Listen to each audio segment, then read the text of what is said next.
Hello everyone, William here, and I am enjoying myself outside to talk to you about American Ninja Warrior, Ninja vs. Ninja, the 8th qualifying episode. So, before we begin, I just want to talk to you about the ratings this time around, let you kind of give you an update. Simply put, ratings continue to go up. This week, Ninja vs. Ninja had 818,000 viewers. That is an all-time high so far, and more importantly, it finally broke into the viewer rating range that Team Ninja Warrior Season 2 had. The lowest rated episode for Season 2 had 813,000 viewers. So it's finally starting to get into the range of viewers that Season 2 had last year. So to me, this seems to indicate that it didn't really matter what time on Thursday Ninja vs. Ninja aired on. I think it was going to be bad anyway. Thursday was just simply a bad day to air Ninja vs. Ninja. It needs that strong lead-in, and Monday Night Raw is a strong lead-in for the show. This week they had their big superstar shakeup. So we'll have to see how it does next week, because this week was a special episode. Next week, I don't know. Maybe Brock Lesnar showing up will help the ratings, but we'll have to wait and see. But things are looking up. It seems like the move has definitely been a positive so far. But let's talk about Qualifier 8, shall we? So for the first matchup, we had Phoenix Force versus Think Tank. So I was kind of interested. Well, I was interested in this matchup. Phoenix Force, I know, is a good team, but Think Tank made it to the finals last year, so it was kind of interesting to see how that match up. So first up, we had Michael Torres for Phoenix Force versus Matt Wilder for Think Tank. This was a good race. Michael Torres, I think, is vastly underrated, and I know Matt Wilder, he's strong in these team competitions, but basically Michael Torres was able to get a lead on the poles. This was the pole grasper and spin cycle combination. While trying to catch up, Matt Wilder did get a little bit hung up on the spin cycle, so Michael Torres finished first. Good race overall. Phoenix Force up 1-0. Then women's turn. Cassie Craig for Phoenix Force versus Leila Noone, I believe that's how it is, for Think Tank. With Leila, I noticed that the A&W footage that they used for her profile piece was from A&W 5, I believe. Because it was before the propeller bar was added to stage 1. So I'm pretty sure it's 5. Yeah, it's definitely 5. But I just remember thinking, oh man, is that the newest footage they have of her? I was concerned about, how she would do. But it turns out she did just fine, because Cassie Craig wiped out on the TikTok. And basically, I like that they showed a replay and that they kind of slowed things down a bit, because it really showed the strategy that you have to use for the TikTok, in which you can't lead with your feet. Basically, just to give a bit of an example, let me grab this pot here. All right, so imagine this. So imagine this pot here is the TikTok.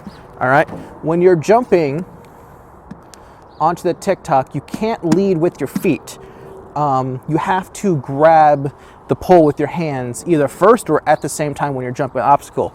The reason is, if you leave with your feet, the whole thing, because it's tilted like this, is going to start swinging. It's going to swing away from you. Actually, it's more like this. It's going to swing away from you, and it's just going to go out from underneath your feet.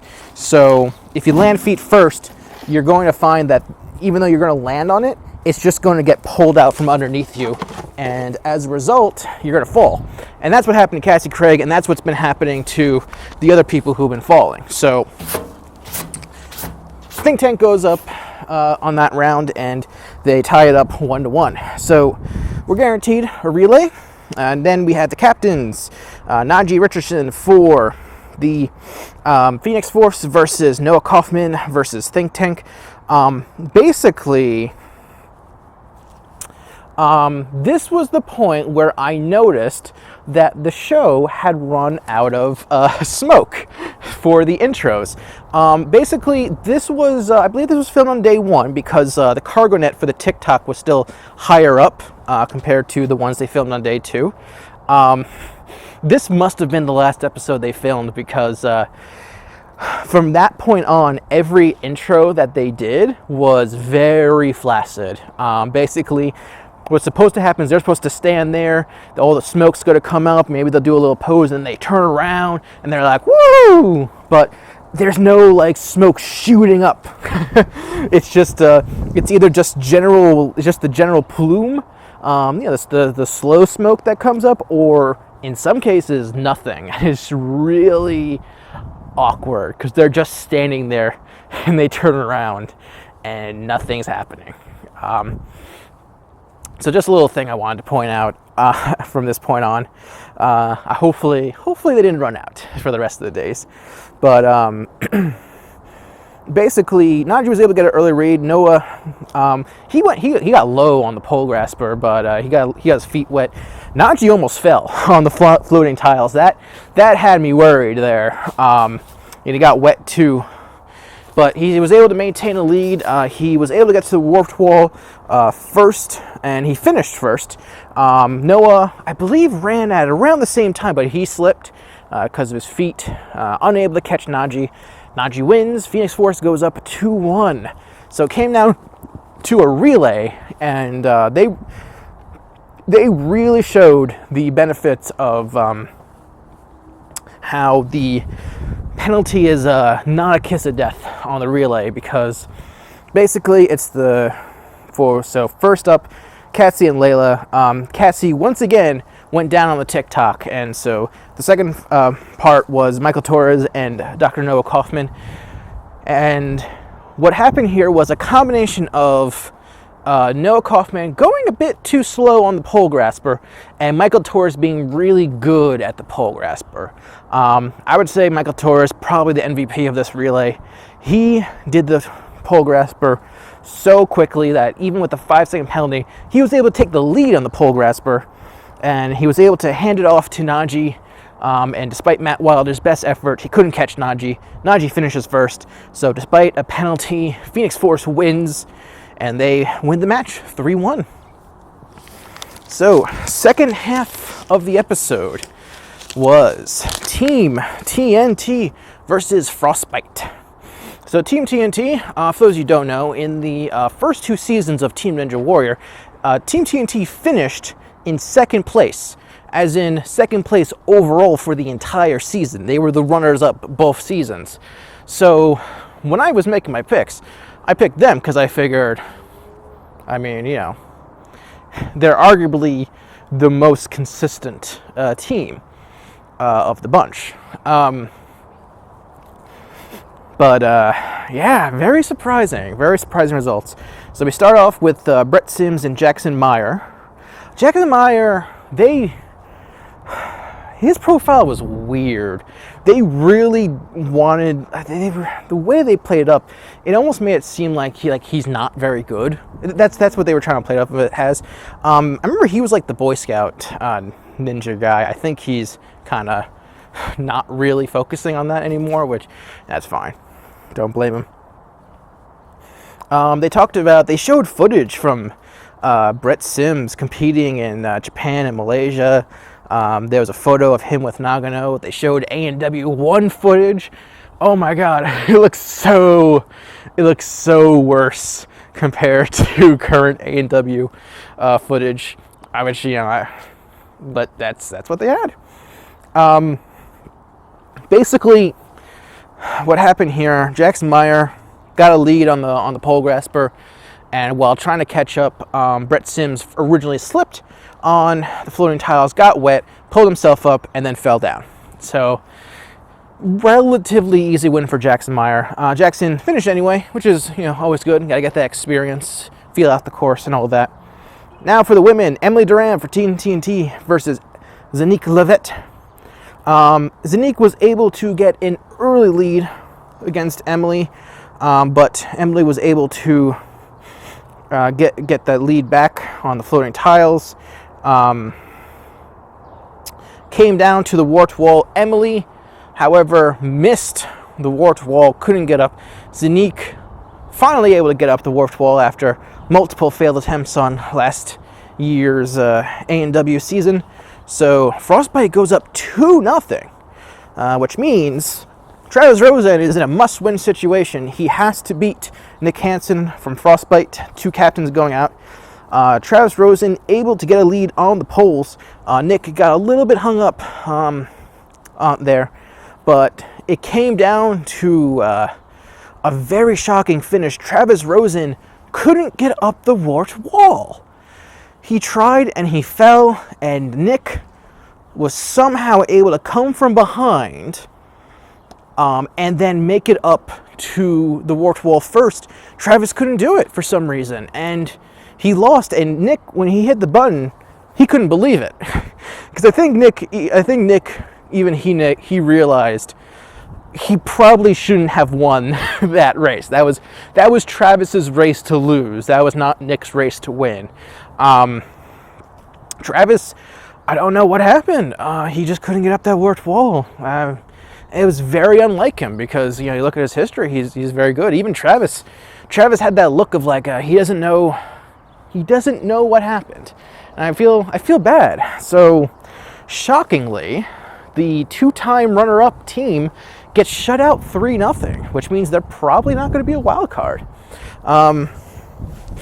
So just before I move on, I just want to say that with the wild card, so there's going to be 9.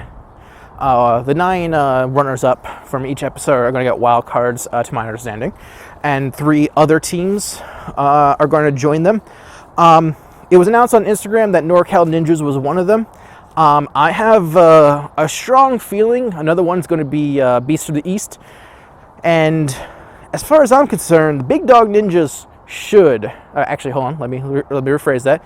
The Big Dog Ninjas should get a wild card spot, because so far, I believe they're the only team to lose 3-2 in the first round. Every other team that's lost in the first round has either been 3-1 or 3-0. So I think the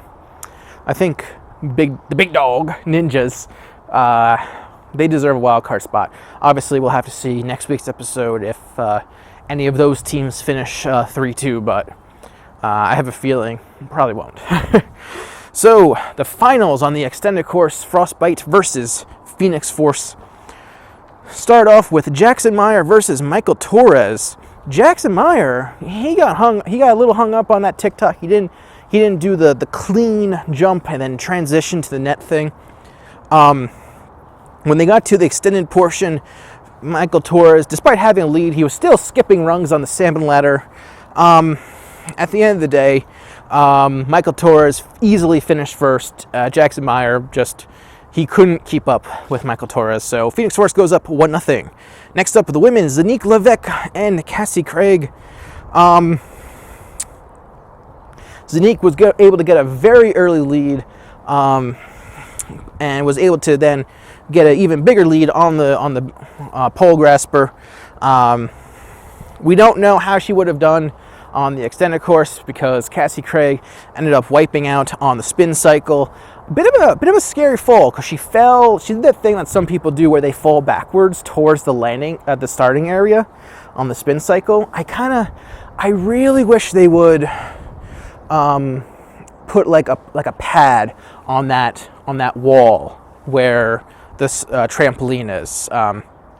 Basically that kind of where the tank starts. They should probably put like a padding there just for safety, because that fall that Cassie took was a bit concerning. But anyway, things get tied up 1-1. We'll discuss some more Cassie in a little bit. Then it was Nick Hanson versus Najee Richardson.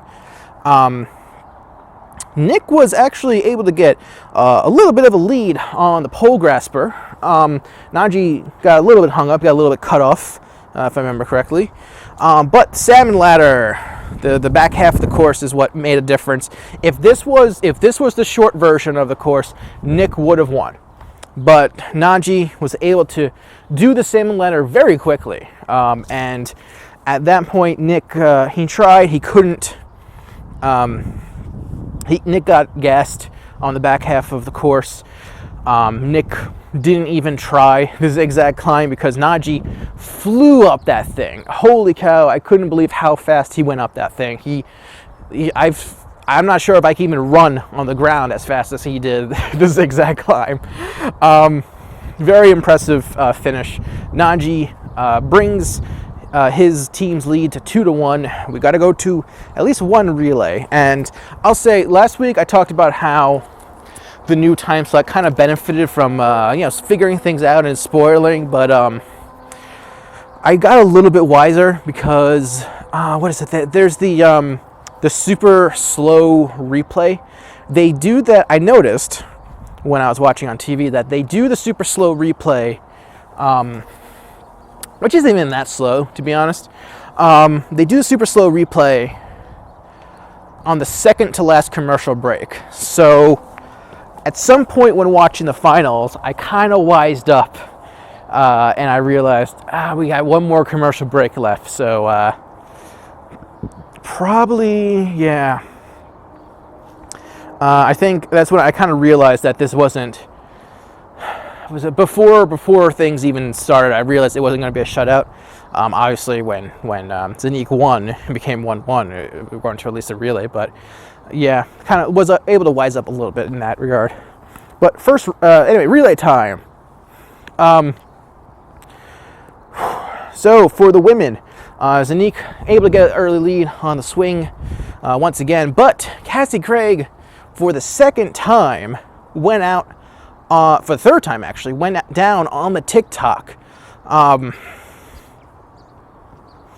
This is concerning because I was trying to think like logistic because like she fell in the first round. She fell both times on the TikTok, and now 3 out of 4 times she's fallen on the TikTok. It's like, what do you do? Anyway, so Michael and Najee had to overcome a 5-second penalty. Basically, this came down to Najee Richardson because Michael was able to catch up to Nick a little bit, but not enough. Jackson Meyer had the lead for Team Frostbite, but Najee was able to take the lead on the zigzag climb because he's so darn fast. However, in a shocking turn of events, he slips and he falls on the final stretch of the zigzag climb, and he is out. Now, I'm pretty sure at that point Frostbite had already won, but just to make sure, just for good measure, Jackson Meyer finishes, solidifying the deal that Frostbite won the relay, tied things up 2-2. Now, I don't know. They call it a knockout relay. I like sudden death relay better. It sounds cooler, sounds better, sounds more competitive. Go call it sudden death, not a knockout relay. It's always a knockout relay. Just the only difference is that the first relay, only one team's in danger of being knocked out, and both teams are, in this case, for the second relay. So, same order and same start. Cassie Craig went down on the TikTok. Once again, they have to come up. Michael and Najee have to overcome a 5-second penalty. And Najee, at the beginning of the relay, you can see he's cramping. He's actually sitting down when the race started. His legs are they're not behaving properly. Michael Torres did his best. Frostbite actually swapped Nick and Jackson for each other. So when Nick started doing the final leg, Najee had to play catch up. Najee Richardson able to get the lead on the rumbling dice, and he was once again, despite all the pain he was experiencing, he did the zigzag climb quickly once again. He hit the button first, and then immediately falls down to the ground in pain. And Nick, nice enough to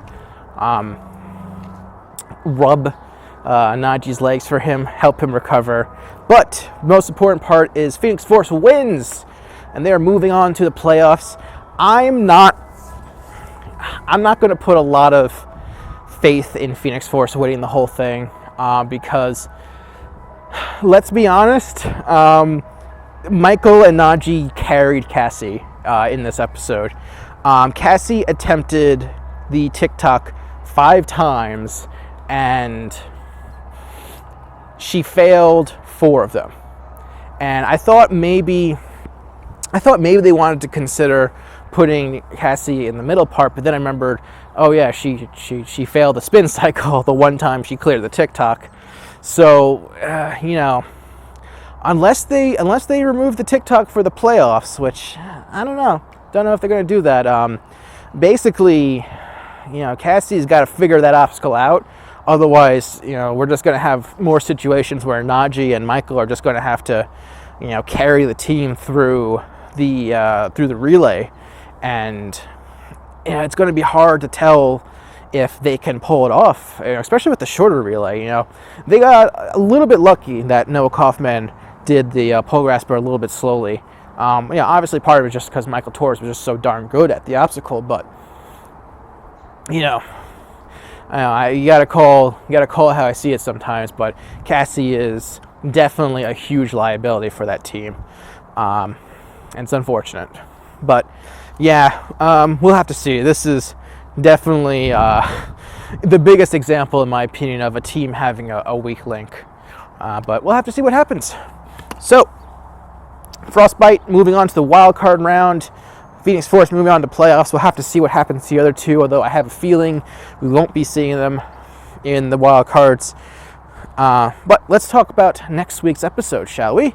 Next week, the final qualifier episode. We're only halfway done with the season, by the way, just in case you're wondering.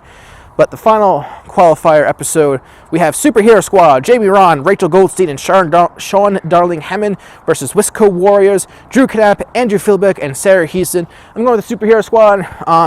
Jamie is a big competitor. Rachel Goldstein is pretty good. He's a pretty good competitor. Sean Darling Hammond, I feel like, has improved greatly over the past year and a half, I'd say.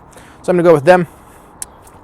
And then the other half, we got Tryhards, Sean Bryan, Rebecca Benila, and Adam Rail versus the Hazard Brigade, led by Mike Bernardo and joined by Grace Sims and Michael Needham.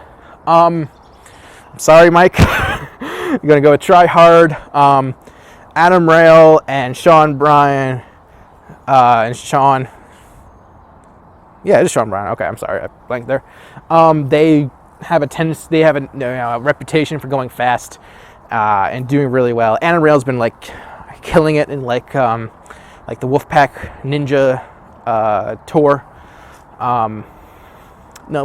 What's it called? Is the Wolfpack Ninja tour? I think that's what it's called. Yeah. And Sean Bryan, he did as an alternate. He did well on Team Ninja Warrior, and he had a real breakout year last year. So gotta go with Tryhards. And oh boy, that's a tough pick for the finals, but I think I'm gonna go with Tryhards. We'll see what happens. But anyway, thank you all for watching. Make sure you subscribe, and I'll see you next time for more coverage of American Ninja Warrior Ninja versus Ninja. The qualifiers conclude next week. See ya.